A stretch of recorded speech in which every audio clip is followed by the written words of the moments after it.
Hello and welcome to this Speos crash course. The goal of this video is to get you started with Speos. To start a new design, go to File, New, Design. That's also where you can launch a new script if you're into automation. So once we have a new design, we can go ahead and save it. Again, save, just give it a name, and we're good to go. What we'll do now is what we do in every Speos project. We start with geometry. So most typically, this would be through File, Open, and just import CAD geometry out of the many available formats. You can also load geometry from Zemax Optic Studio using the Optical Design Exchange format. But today, we'll be using the Design tab with the Speos optical part design, which allows you to create different optical geometries such as light guides, optical lenses, but also TIR lenses. So let's just go ahead and click this, and we've got our geometry. So just hit Z on the keyboard to reframe, and you can rotate and move in the window. Speaking of moving, let's go now to the Files, File, Speos Options, and change the navigation settings to your desired settings. So if you go to Navigation, let's just change from default to alternative 1, and you can try what works best for you. So that's better. And again, Z to reframe. Now we'll move to the Light Simulation tab and follow the typical Speos setup process from left to right, starting with the optical properties, applying them to the geometry, then defining a light source, a sensor, which will detect the rays propagated in the system, and then analyze the results using the virtual photometric lab. So first things first, if we create an optical material by clicking on it, in the Speos tree, we have a new optical material.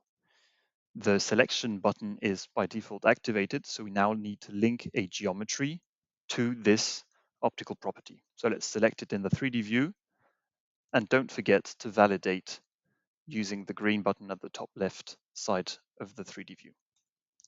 We now see the geometries assigned to the material. Let's just get comfortable with the views. On this side, we've got the structure tree where we have all the CAD geometry, which has been either imported or created. And we've got the simulation tree with all the Speos elements, such as the material we just created.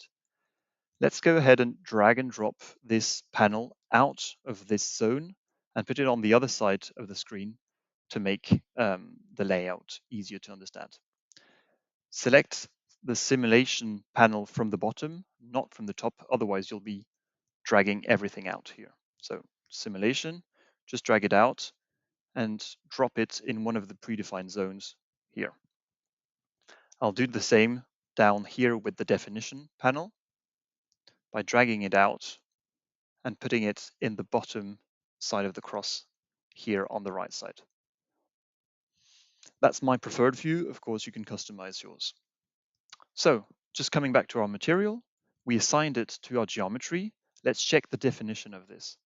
Currently, the volume properties of this geometry are set to none, which is wrong. We'll be simulating a TIR lens, which should be transparent. So let's set it to optic with an index, a refractive index of 1.5.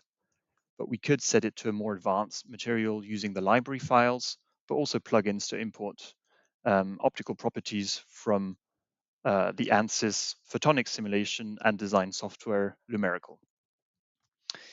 Let's set the surface properties to optical polished, and we're good to go with our TIR lens. That's the first step done. Let's move to the second one. We now need to create a source. There's different types, but let's go ahead and create a surface source.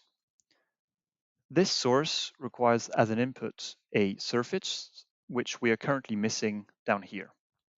So we'll create it using the design features of SpaceClaim. So if we move to the Design tab and activate the sketch mode, we'll select a sketching plane. For this, I need to select the normal vector to my sketching plane, which in this case is X. I can pan the view by clicking this button down here and adjust the view by zooming in. Let's create a very simple surface, 2 by 2 millimeters. We could constrain it with the dimensions, but we don't need to. And I'll just bring your attention that the sketch here will now turn to a surface once I go out of the sketching mode by ending the sketch. So now we have a small surface down here, and I'd like to bring your attention to the fact that the pull tool is automatically activated. This allows us to extrude geometries, creating a volume out of this surface, for example, as such. This is not what I want to do, so let me just hit Ctrl Z to come back to my surface. If I want to go out of this pull tool, just hit Escape on your keyboard, and this will be the case for many features here in SpaceClaim. So we've got our surface for the surface source. Let's just double click, activate the selection button, and assign this surface source to this surface we just created, either by clicking in the structure tree or in the 3D view. That works also. Don't forget to validate in order to assign, to confirm the selection. If the rays are shooting in the wrong direction, you can change the direction with this little tick box. What I'll do now is just change the length of these rays down to 20 millimeters so that they don't bother us too much. And I'll make this geometry transparent so that we can see through. And just for the sake of the training, I'll change it to another color.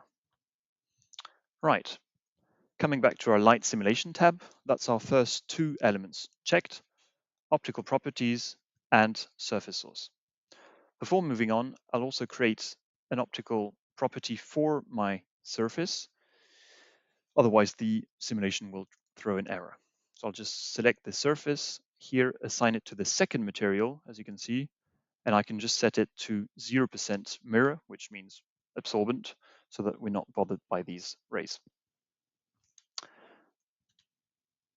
Hit Escape to just go out of the editing mode again. So rays will propagate from the source, interact with our geometry, but need to be detected by a sensor. We'll create an irradiance sensor that we want to position here at the top of the TIR lens. For this, we need a coordinate system in order to attach our irradiance sensor to. You can do this in the Design tab with this origin. So origin is coordinate system in SpaceClaim. Let's go out of the irradiance sensor by hitting Escape. I'll just select my face here and click on the origin, which will be created automatically in its center. Now I can go back to my irradiance sensor, edit it by double clicking on it, and fix my irradiance sensor to this coordinate system by clicking on this little button. This blue arrow shows the integration direction of my sensor, meaning it will integrate rays going in this direction. This is currently pointing in the wrong direction, so let's just click on it here. I could do this also in the definition panel. So now rays going in this direction will be detected.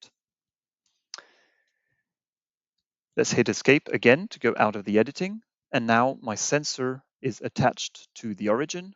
Let me just move it up using the move function in SpaceClaim, another important function. I'll just move it up by dragging it. I can give a precise distance, and now my sensor is sitting above my lens. Again, hit Escape to go out of the editing mode. We are now ready to launch a simulation. So we can create a direct simulation using this button. And I can use this selection button to automatically select all the geometries, sensors, and sources in one click. I can see them appearing down here. I've got my tiara lens as geometry, my surface source as source, and my irradiance sensor as sensor. Before launching the simulation, I'll activate Light Expert, which allows me to see the rays directly in the 3D view that contributes to a zone. We are ready to go, and we can launch the simulation. The geometry is meshed, the optical properties are applied, and the rays are propagated in the system. So what we get here is first a HTML report, which shows us important information about the simulation time, the power report, error report, meshing report, the number of geometries with their properties, and the simulation parameters. But the result we will be exploiting is primarily this .xmp result, which gets saved in the output folder automatically, and which I can open by clicking here in the tree, either on the XMP or on this LPF file. I will go ahead and click on this LPF file, which opens my result. So if I just right click in this result, hide the primary grid, the rays I am now seeing in the 3D view are the rays that contribute to this measurement zone. So if I put it on this side, I only see the rays contributing to a given zone. So that's very useful to understand and explore the system. Let's just maximize this window and explore a few of the settings here. I can change the scaling, give it a round number, go to logarithmic scale, but I can also perform measurements here, so photometrical measurements.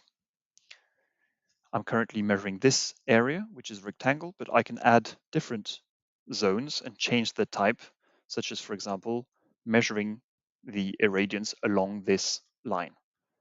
This is what I see here with this section view, clicking up here.